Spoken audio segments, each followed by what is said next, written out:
A man walked into a cafe. At first glance, he was immediately attracted to the woman nearby. She looked confident, in a very good state, outgoing and proactive. She started the conversation first. The atmosphere was light. The man was also very good at talking, humorous and natural. The two of them clicked quickly. The rhythm between them matched perfectly. Whether it was views on life or coffee preferences, they were unexpectedly compatible. The woman was a nurse. She had to go to the hospital for work. She left first. They said goodbye at the door. The atmosphere felt a little reluctant. Neither of them knew whether this meeting would be their last. But both of them felt something had been stirred inside. Both of them slightly wanted to see each other again. Neither of them said it out loud. In the end, they left separately. The woman was named Susan. She came from a wealthy family. Her father Bill was a business tycoon. He was about to turn 65. The family was preparing a celebration. But lately, he had not been acting normal. He kept hearing strange sounds and had trouble focusing. The family thought it was just stress, and didn't pay much attention, until one night, he was guided by that voice into his study. No one was there, but the voice was still there. Then he saw a figure emerging from behind the bookshelf. The figure said it was Death. At first, Bill didn't believe it at all, but the figure mentioned his health problems and his past heart disease. Only then did Bill realize the seriousness of the situation. He should have died back then, but he survived. Death proposed a deal. Bill would act as a guide and show him human life. In exchange, his lifespan would be extended, but the condition was, he must keep Death's identity secret. Bill had no choice, and agreed. He asked why Death chose this body. The figure only said it needed a human vessel, but what it didn't say was that this body had recently been in a car accident, and had briefly interacted with Susan. They returned to the restaurant. Bill began introducing his family, his eldest daughter, son-in-law, business partners, and Susan's boyfriend. The atmosphere became awkward. Death was experiencing a human family for the first time, and was curious about everything. At this moment, the business partner began probing him, suspicious of his identity. The atmosphere became tense. Just then, Susan returned from work. She walked into the restaurant, and froze. She recognized the man from the cafe. Both of them were surprised. They could only briefly explain that they had met once. Bill became uneasy. He privately pulled Death aside. After confirming there was no deeper connection between them, he slightly relaxed. Bill arranged a room for Death. Death began exploring the house on his own, curious about everything. He entered the kitchen. The chef treated him politely. He tried peanut butter for the first time, and was immediately fascinated. He kept eating it repeatedly, unable to stop. Later, he went to the pool area, and encountered Susan again. He didn't know how to return to his room. Susan helped him. They talked again. Susan's attitude toward him was complicated, different from the cafe. She became confused. Who exactly was this man? Death continued adapting to human life. He even accompanied Bill to the company. But during the meeting, his behavior was strange, and raised suspicion. Susan's boyfriend was also present, and was clearly hostile toward him. Bill had to smooth things over, and asked Death to leave the meeting temporarily. But Death didn't leave. He went straight to the hospital to find Susan. He wanted to see her. They met again inside the hospital. A critically ill elderly woman appeared. She seemed to sense Death's presence, and asked for her suffering to end. Death did not immediately take her. Instead, he comforted her in his own way. Her emotions gradually calmed down, and her pain lessened. This was the first time Death hesitated. He began to understand human emotion. That night at dinner, Death and Susan talked deeply. They became so engaged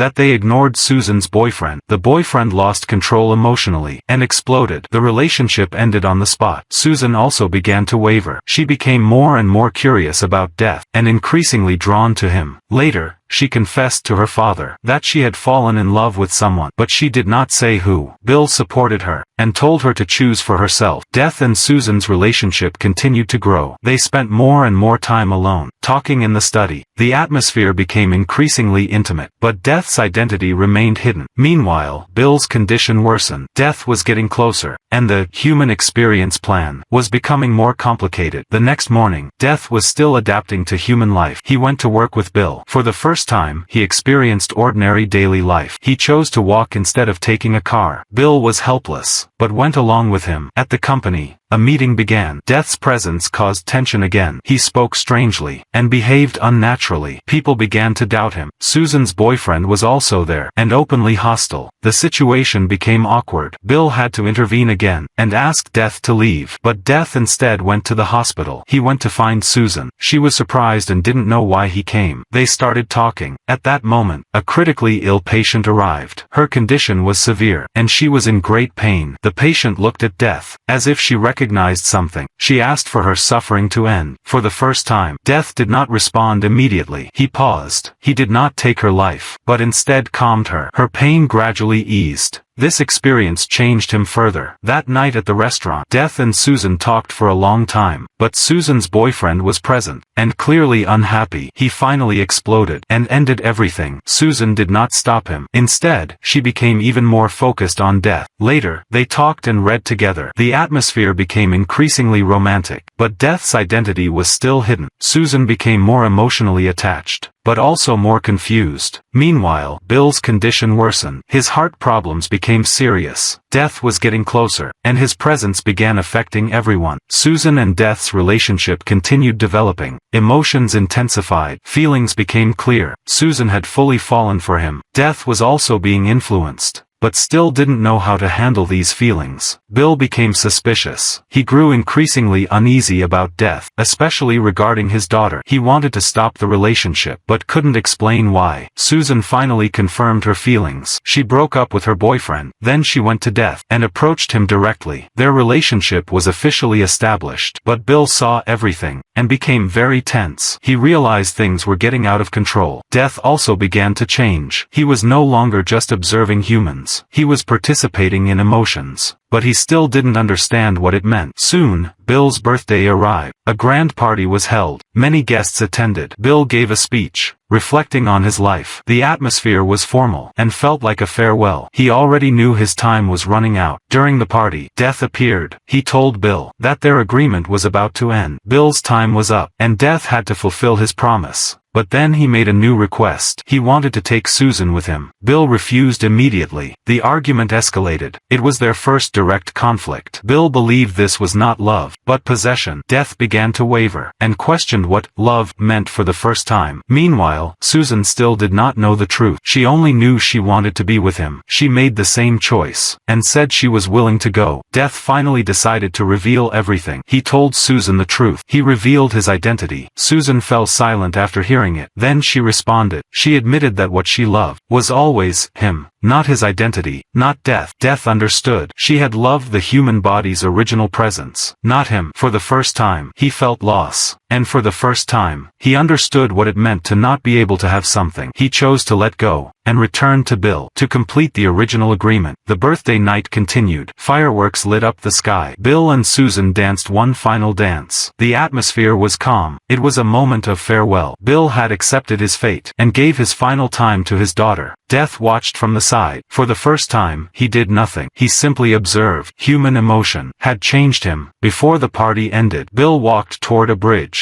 He was ready to face the end. Death followed him. Susan ran after them, trying to stop it, but it was too late. On the bridge, the familiar figure appeared again. The one Susan once loved. The real person. Susan stood between them. Emotion overwhelmed her, but in the end, she did not stop either of them. Death made his final choice. He changed the outcome. Bill was allowed to live. The agreement ended. Before leaving, Death looked at the world one last time. He understood human emotion, and he understood that love is not possession. Susan remained on the bridge, but the story had ended. What remained was the experience. That changed everyone. It was not just a love story, not just a deal of life and death. It was a process of something non-human learning what it means to be human. Death learned love, and also learned to let go. Humans learned to face choices,